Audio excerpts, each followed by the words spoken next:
ನಮಸ್ಕಾರ ವೀಕ್ಷಕರೇ, welcome to divine media. ಗಂಡಸರು ಅತಿ ಹೆಚ್ಚು ಸಂಭ್ರಮದಿಂದ ಆಚರಿಸತಕ್ಕಂತಹ ಹಬ್ಬಗಳಲ್ಲಿ ಪ್ರಮುಖವಾದ ಹಬ್ಬವೇ ಈ ಹೋಳಿ ಹಬ್ಬ. ಇದರ ವಿಶೇಷತೆ ಏನು ಅಂದರೆ, ಕಾಮವು ಕ್ಷಣಿಕವಾದರೆ ಪ್ರೇಮವು ಶಾಶ್ವತ.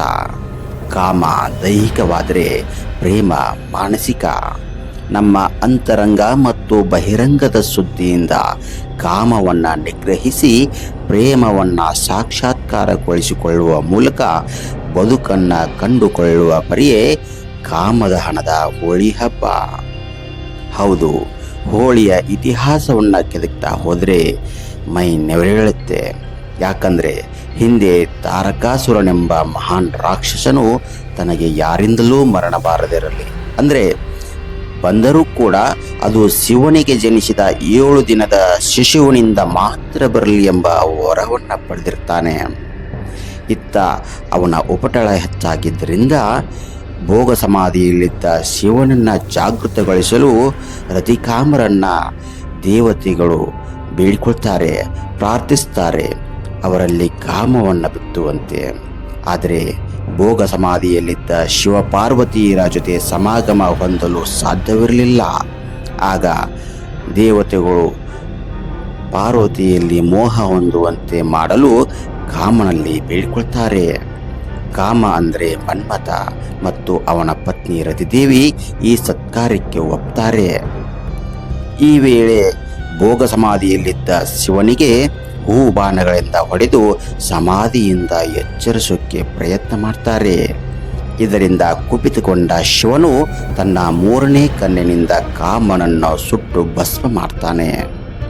ಆದರೆ ರತಿದೇವಿಯ ದುಃಖದಿಂದ ಶಿವನಲ್ಲಿ ಪ್ರತಿಭಿಕ್ಷೆಯನ್ನು ಬೇಡ್ತಾಳೆ.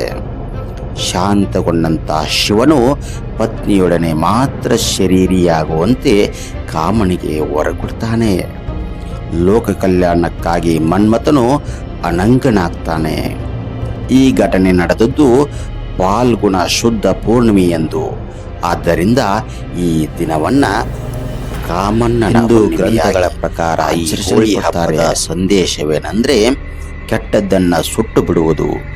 ಕಾಮ ಕ್ರೋಧಾದಿ ಅರಿಷಡ್ವರ್ಗಗಳನ್ನು ಅಗ್ನಿಕುಂಡದಲ್ಲಿ ಸುಟ್ಟು ಸದಾಚಾರವನ್ನು ರೂಢಿಸಿಕೊಳ್ಳುವುದು. ಅಸುರಿ ಶಕ್ತಿಗಳ ನಿರ್ನಾಮದ ದ್ಯೋತಕವಾಗಿ ಹೋಳಿ ಅಂದರೆ ಉತ್ಸಾಹದ ಅಗ್ನಿ. ಈ ಪದ್ಧತಿ ಉತ್ತರ ಭಾರತದಲ್ಲಿ ಹೆಚ್ಚಾಗಿ ಆಚರಣೆಯಲ್ಲಿದೆ. ಇಂಥದ್ದೊಂದು ಅಮೂಲ್ಯ ಸಂದೇಶ ಸಾರುವ ಮತ್ತು ಆ ಮೂಲಕ ಕೆಡುಕಿಗೆ ಯಾವತ್ತೂ ಸೋಲು ಕಾದಿದೆ ಎಂಬ ಸಂದೇಶವನ್ನು ಸಾರುವ ಹಬ್ಬವೇ ಈ ಹೋಳಿ ಹಬ್ಬ ಅಥವಾ ಕಾಮನ ಹಬ್ಬದ ಆಚರಣೆ ಸದುದ್ದೇಶ.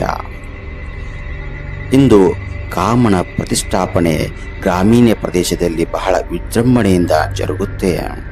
ಪ್ರತಿ ಗಲ್ಲಿಗಳಲ್ಲಿ ಓಣಿಗಳಲ್ಲಿ ಒಂದೊಂದು ನಿಗದಿತ ಸ್ಥಳದಲ್ಲಿ ಕಾಮನ ಕಟ್ಟೆ ಎಂಬ ಸ್ಥಳದಲ್ಲಿ ರತಿ ಮನ್ಮಥರನ್ನ ಮೂರ್ತಿಗಳನ್ನು ಪ್ರತಿಷ್ಠಾಪನೆ ಮಾಡ್ತಾರೆ. ಈ ಸಂದರ್ಭ ವಯಸ್ಸಿನ ಭೇದವಿಲ್ಲದೆ ಹಲಿಗೆ ಬಾರಿಸುತ್ತಾ ಕಾಮಣ್ಣನ ಕಟ್ಟುವ ಕರಿಬಿದರ ಸವರುತ್ತಾ ಕಾಮಣ್ಣನ ಬಾಸಿಂಗ ಕಟ್ಟುವ ನಮ್ಮ ಕಾಮ 12 ದಿವಸ ಇರಲಿಲ್ಲೋ ಎಂಬು ಲಬೋ ಲಬೋ ಲಬೋ ಎಂದು ಹೊಯ್ಕೊಳ್ಳುವ ಮೂಲಕ ಈ ಆಚರಣೆ ನಿಜಕ್ಕೂ ವಿಶಿಷ್ಟವಾಗಿದೆ. ಇಲ್ಲಿ ಅಶ್ಲೀಲ ಪದಗಳ ಬಳಕೆಯಾದರೂ ಕೂಡ ಕಾಮ ಮತ್ತು ರತಿಯರ ಸ್ವಭಾವ ಗುಣಗಳನ್ನು ಹೊಗಳುತ್ತಾ ಗಂಡು ಹೆಣ್ಣು ವೇಷ ಧರಿಸಿ ಸವಾಲಿಗೆ ಜವಾಬನ್ನು ನೀಡುವ ರೀತಿ ಪದಗಳನ್ನು ಕಟ್ಟುತ್ತಾ ಖುಷಿಯಿಂದ ಗಂಡಸರು ಆಚರಿಸುವ ಈ ಹೋಳಿಯನ್ನು ರೂಢಿಯಲ್ಲಿದೆ. ಇಂದು ಸಿಹಿ ಅಡಿಗೆ ಮಾಡಿ ನೈವೇದ್ಯ ಮಾಡಿ ಮರುದಿನ ಕಟ್ಟಿಗೆಯ ಮೇಲೆ ಕಾಮನನ್ನು ಕುಳ್ಳಿರಿಸಿ ದಹನ ಮಾಡುವ ಮೂಲಕ ಹಬ್ಬವನ್ನು ವಿಶಿಷ್ಟವಾಗಿ ಆಚರಿಸ್ತಾರೆ. ಇಂಥ ಸಂದರ್ಭದಲ್ಲಿ ಕಾಮನನ್ನು ಸುಟ್ಟು ಬೆಂಕಿಯ ಕೆಂಡವನ್ನು ಕೆಲವು ಜನರು ತಮ್ಮ ಮನೆಗೆ ತೆಗೆದುಕೊಂಡು ಹೋಗ್ತಾರೆ. ಕಾರಣವಿಷ್ಟೇ, ಆ ಕೆಂಡದಿಂದ ಮನೆಯ ಒಲೆಯನ್ನು ಹೊತ್ತಿಸಿದರೆ ವರ್ಷದುದ್ದಕ್ಕೂ ಅವರ ಮನೆ ಅಡುಗೆ ಹುಲಸಾಗಿ ಇರುತ್ತೆ ಅನ್ನುವಂತಹ ನಂಬಿಕೆ. ಅಷ್ಟೇ ಅಲ್ಲ, ಆ ದಿನ ಹೋಳಿಗೆ ಮಾಡುತ್ತಾರೆ.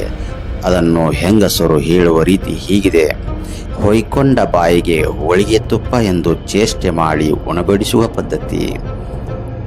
ಕಾಮನ ಬೂದಿಯನ್ನ ಮನೆಗೆ ಒಯ್ದು ಆ ವರ್ಷದ ಮೊದಲ ಮಳೆಯ ನಂತರ ಬಿತ್ತುವ ಬೀಜದಲ್ಲಿ ಆ ಬೂದಿಯನ್ನ ಬೆರೆಸಿ ಬಿತ್ತನೆ ಮಾಡ್ತಾರೆ. ಯಾಕಂದರೆ ಬೆಳೆ ಇನ್ನೂ ಚೆನ್ನಾಗಿ ಬರುತ್ತೆ ಅನ್ನುವ ಪ್ರತೀತಿಯಿಂದ. ವೀಕ್ಷಕರೇ, ಇವತ್ತಿನ ಈ ಸಂಚಿಕೆ ನಿಮಗೆ ಇಷ್ಟವಾಗಿದೆ ಅಂತ ಭಾವಿಸ್ತಾ ಮುಂದಿನ ಮತ್ತೊಂದು ಸಂಚಿಕೆಯಲ್ಲಿ ವಿಶೇಷವಾದ ವಿಷಯದ ಜೊತೆಗೆ ನಿಮ್ಮ ಮುಂದೆ ಹಾಜರಾಗ್ತೀನಿ. ಅಲ್ಲಿವರೆಗೆ ನಮಸ್ಕಾರ.